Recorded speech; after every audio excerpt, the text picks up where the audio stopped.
आपले आदरणीय प्रधानमंत्री नरेंद्र मोदी साहेबांनी म्हटलेलं होतं की भारत महासत्ता होईल, भारत देश हा एक दिवस महासत्ता होईल, 1947 पर्यंत आपल्याला टार्गेट दिलेला आहे.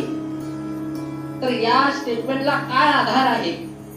तर या स्टेटमेंटला महत्त्वपूर्ण जे आधार आहेत ते दोन आधार आहेत. कारण भारतामध्ये सगळ्यात जास्त युवकांची संख्या आहे आणि ज्या देशामध्ये सगळ्यात जास्त युवकांची संख्या आहे त्या देशामध्ये नक्कीच काहीतरी करण्याची उर्मी निर्माण झाली पाहिजे असं आपल्या पंतप्रधानांचं स्वप्न आहे. त्या स्वप्नासाठीच का होईना आमच्या वाणिज्य विभागातर्फे संशोधनाला कशी चालना देण्यात येईल या हेतूने आपण कार्यशाळा आयोजित केलेली आहे. महाविद्यालयामध्ये 3 रिसर्च सेंटर आहेत आपल्या कार्यरत आता आणि एकूण 20 विद्यार्थी पीएचडी करतायत. या 20 पैकी आमच्या वाणिज्य विभागात 13 विद्यार्थी पीएचडी करतायत. फक्त वाणिज्य विभागामध्ये. वाणिज्य विभागामध्ये माझ्या सहित माझे 2 सहकारी प्राध्यापक आडिवाग सर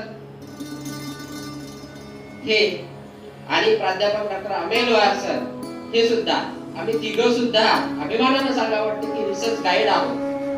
दुसरी एक महत्त्वपूर्ण बाब आहे की वाणिज्य विभागामधले आम्ही तिघच्या तिघ बोर्ड ऑफ स्टडीवर मेंबर आहोत आणि आमच्या सोबत कार्यरत असणाऱ्या आमच्या मनीषा मॅडम सुद्धा, म्हणजे बिझनेस इकॉनॉमिक्स त्या शिकवतात, कॉमर्सला स्पेशली त्या सुद्धा बोर्ड ऑफ स्टडीवर मेंबर आहेत. सांगायचं तात्पर्य एवढंच की वाणिज्य विभाग सर आम्हाला नेहमी म्हणतात की आमची यंग टीम आहे. पढायचे सर आम्हाला आमचे प्राचार्य महोदय नेहमी सांगतात की आमची यंग टीम आहे आणि जसं मी सांगितलं मोदी साहेबांनी आपल्या यंग टीमवर भरोसा देऊन महासत्ता होईल असं सांगितलेलं आहे. त्या हेतूने आम्ही मार्गक्रमण करत आहोत आणि तोच एक उद्देश घेऊन हा कार्यक्रम आम्ही आयोजित आज केलेला आहे.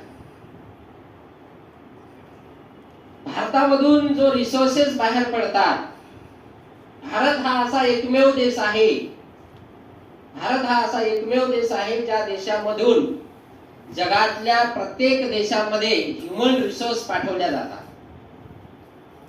बीपीओ, एलपीओ, केपीओ जे आहे, business outsourcing, business process outsourcing, knowledge process outsourcing, हे जे आहे यामध्ये भारताचा सगळ्यात मोठा वाटा आहे आणि यासाठी मग संशोधनही तेवढंच महत्त्वाचं आहे.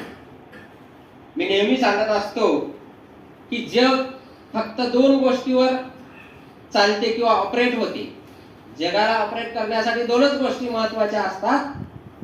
त्यामधली एक गोष्ट म्हणजे पैसा आणि दुसरी गोष्ट म्हणजे पैशापेक्षाही महत्त्वाची न्याय व्यवस्था. आणि ह्या दोन्ही गोष्टीचा अभ्यास आमच्या वाणिज्य आणि व्यवस्थापन या शाखेमध्ये करण्यात येत असतो. या कार्यशाळेच्या निमित्ताने तुम्हाला सांगण्यास अत्यंत आनंद होत आहे. सुरुवातीला प्राचार्य महोदयांनी जेव्हा आम्हाला जबाबदारी दिली त्यावेळेस म्हटले की आपल्याकडे रजिस्ट्रेशन चांगले झाले पाहिजे आणि चांगल्या प्रकारे फ्रुटफुल आपला कार्यक्रम झाला पाहिजे. त्या हेतूने आम्ही सगळं नियोजन केलं आणि तुम्हाला सांगताना आनंद वाटतो की आमच्याकडे 120 रजिस्ट्रेशन झालेले आहे ऑनलाईन विविध महाविद्यालयांमधून. त्याचबरोबर आज रोजी 30 रजिस्ट्रेशन हे स्पॉट रजिस्ट्रेशन झालेले आहेत. विविध महाविद्यालयातील विद्यार्थी असतील, त्यानंतर संशोधक असतील, संशोधक विद्यार्थी आणि शिक्षकांनी या ठिकाणी रजिस्ट्रेशन केलेलं आहे. त्यामुळे आपले स्टार्टिंग इज हाफ डन. यामध्येच आमचा यशस्वीता आम्ही अभिमानाने सांगू शकतो की चांगल्यापैकी आहे. कारण कॉन्फरन्सला सुद्धा 150 पर्यंत संख्या नाही, परंतु आमच्या एका छोटेखानी वर्कशॉपला एवढा चांगला प्रतिसाद दिला, आमच्या महाविद्यालयावर विश्वास ठेवला. त्याबद्दल मी सर्वांचे या ठिकाणी अभिनंदन करतो आणि आभारही व्यक्त करतो.